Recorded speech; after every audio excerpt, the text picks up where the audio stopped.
Welcome into Seattle Seahawks today. Playoff preview time. Seattle has locked in the number 3 seed in the NFC. They had a chance to get the number 1 seed or number 2 this week with the right results for them, and they did not end up happening. Seattle did take down the San Francisco 49ers, but the Packers and the Saints also won, so things don't change at 1, 2, and 3. Of course, as we sit here filming this Sunday evening, Sunday Night Football, not yet over. Winner, Washington wins, they get the 4 seed, or they lose, Giants get the 4 seed, doesn't really matter too much. We know who the Seahawks are playing in the wild card round of the expanded NFL playoffs. It's part 3 of this matchup. The Rams going on the road again to take on the Seahawks. These two teams met just a couple of weeks ago, and now it's part 3. They split in the regular season, and now they get a matchup one more time, with the winner extending their season and the loser going home a bit disappointed. This was not a great game in Week 17 for Seattle for about the first 3 quarters. Yeah, the defense once again was sharp and solid. We'll talk more about them later on. But the offense didn't look great early on. They struggled. The offense was not moving the ball efficiently. Then they explode in the fourth quarter. 20 points. They were down 16-6 and took a 2-score lead. Niners scored late in their own garbage time. Ends up being a 26-23 win. Now, meanwhile, at the same time, the Rams clinched a playoff spot, knocking out the Arizona Cardinals in the process. John Wolford, the backup quarterback out of Wake Forest, 231 yards, added 50-something on the ground on top of that. They win an ugly one, 18-7, in large part because Kyler Murray got hurt mid-game and Chris Streveler, he's just not very good. So the Rams kind of back into the postseason. Seahawks not as sharp as we saw, at least on offense, early in the year, but that defense is hot right now. So, of course, I want you guys to predict the score for me of the Seahawks against the Rams in the wild card round of the NFL playoffs. I'm going to make this the pinned comment on today's video, so if you get the ad break, scroll on down and get your votes in. Now, Seattle's last 5 games, outside of a bad clunker against the Giants that killed their chances in the end of getting a bye in the postseason, blew out the Jets, held on against Washington, beat the Rams, and won by more, and also at the same time feels like the correct score against the Niners based on the way the first 3 quarters went and the fourth quarter ended up going. But 4 wins in a row, I think you can call that getting hot at the right time if you're Seattle. The Rams, meanwhile, kind of backing their way in. Yes, they beat Arizona and New England pretty handily, but then they lost to the Jets. The Jets at home, what are they doing? 23-20. They lose to Seattle in a game that clinched the NFC West for the Seahawks. And yes, they beat Arizona. I wouldn't consider that a very impressive win given it was backup quarterback time, but a win is a win. Now, the first time these two teams played, it was the Rams who came out on top at home. Remember, Seattle had a lot of injuries at the running back position. Alex Collins led the way for them. Russell Wilson did not have a good game, and this was right around the time where the Let Russ Cook campaign really hit the skid marks, but the Rams picked up the win 23-16. But then in Week 16, the one that mattered, it was Seattle who came out on top. 20-9, they clinched the NFC West with a win, and make note, we'll talk more about this in a minute, that was the game Jared Goff got hurt. That's why you saw John Wolford out there for the LA Rams.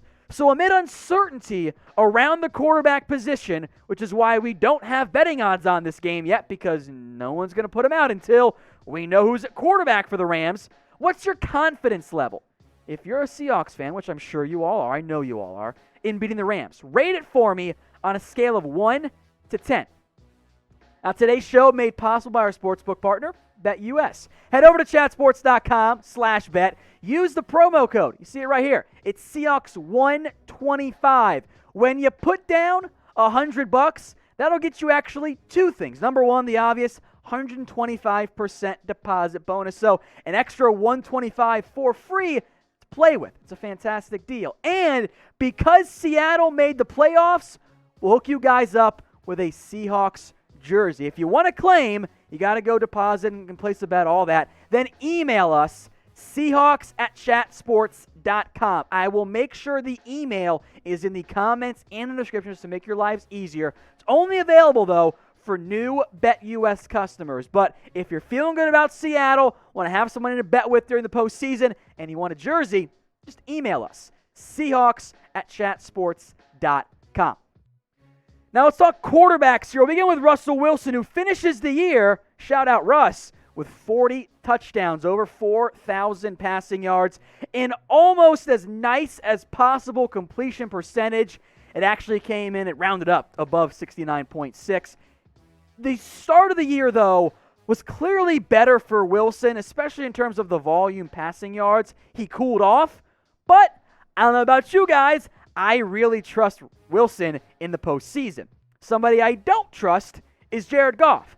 Now, we don't even know if he's going to play this week. He had thumb surgery not long after the Week 17 loss against the Seahawks, was out this week. He is hopeful he's going to be able to find a way to play this week. That remains unclear. We won't know until closer to actual kickoff time and game time if Goff's going to be able to go. You'll see John Wolford get plenty of reps with the ones in that early in practice. That's going to be a must-watch outcome because the Rams, even though I don't think Goff's that good, I think he's better than John Wolford. So we'll see what happens to him and a Rams offense that hasn't been the one we saw early in Sean McVay's tenure. Now, we'll be live during Seahawks-Rams. We have not been live on this channel before, but we're going to bring our patented watch parties to Seattle Seahawks today. We'll have some beers, bring the bar to you guys, enjoy the game as it happens, hopefully a Seahawks win. I like doing these, so yeah, I want to see Seattle win, right? If you want to join us, all you guys got to do is hit that big red button and subscribe today.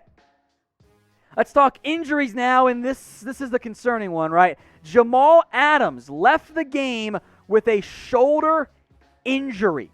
Now, we don't have full details yet in terms of how severe it was, but Adams, on a blitz, it got picked up, and he left with the shoulder, spiked his helmet after he left the medical tent. Didn't look great. That's troubling for a player who earlier this year also suffered a shoulder injury. As we find more information, we'll let you guys know, but the update is right now, kind of concerning. Another injury here was Jarran Reed, who left the game with an abdominal injury, did not return. I don't know how severe that one is. Reed had been a bit up and down this year. In the end, put up pretty decent numbers, and I think in terms of pass rush, as much as I love Poona Ford, is the better interior pass rusher for the Seahawks. So we don't know if he's going to miss time, what the exact status is. I did see a lot more Rasheem Green out there playing that 3-tech role for the Seattle Seahawks. You want Reed out there. You need Adams out there. Even without the very talented Adams, I think they can still beat the Rams. But you need those guys out there. If you don't have Reed, if you don't have Adams, those are two significant losses to the Seahawks defense. Right as they seem to be getting healthier, they have some more injuries rear their ugly head. So hopefully Reed's okay. We don't know the exact details yet, but they're going to need those guys if they're going to make a deep run in the playoffs. Speaking of that, do you guys think Seattle will make it to the Super Bowl? Maybe you want to speak some positive energy out there in the universe, and you're going to type in your Y for yes. Maybe you just don't believe it. Type in your N for no. Are the Seahawks going to make it to the Super Bowl? Get your votes in here. It is Y for yes or N for no. Let's talk Brandon Shell now, who missed Week 17 because he was placed on the COVID-19 reserve list because of a close contact from outside the team facility. Now, if Brandon Shell keeps testing negative, he will be eligible to play in the postseason. I don't think Shell's an elite right tackle by any means. I think he's better than the alternative options for this organization. So hopefully Shell's good. I think Seattle went immensely cautious here and said, you know what, just stick home. We're not going to risk this. Hopefully you're going to go for the playoffs. The last thing they wanted was Shell to test negative, then suddenly test positive. That would have been a disaster because the whole line might have been a dang close contact list. So Shell should be okay, but that's going to be worth monitoring this week. All right, Tre Flowers now, some good news in the secondary. Back from IR this week. He does add some needed depth in the secondary. I am of the belief that with all the injuries, namely to Quentin Dunbar, DJ Reed has earned that number 2 corner role for the Seahawks. But you still want Tre Flowers as now, once again, all of a sudden, your number 4 corner. Because if Griffin or Reed get hurt, I don't want to throw out Stanley or Stevens. I would rather see Tre Flowers. Again, I don't think he's an elite corner. I don't think he's a starting caliber corner. But you know what? He's better than those former practice squad guys. So getting Flowers back and activated from IR does help this team. It's not the best outcome in terms of if he has to play, but it's better than some of the alternatives. All right, I'll leave you guys here, but again, go get to the comments, the pinned comment to be exact. Predict the score for me, Seahawks against the Rams, and don't forget to mention, I'm sure it's Seattle, but what team you have winning.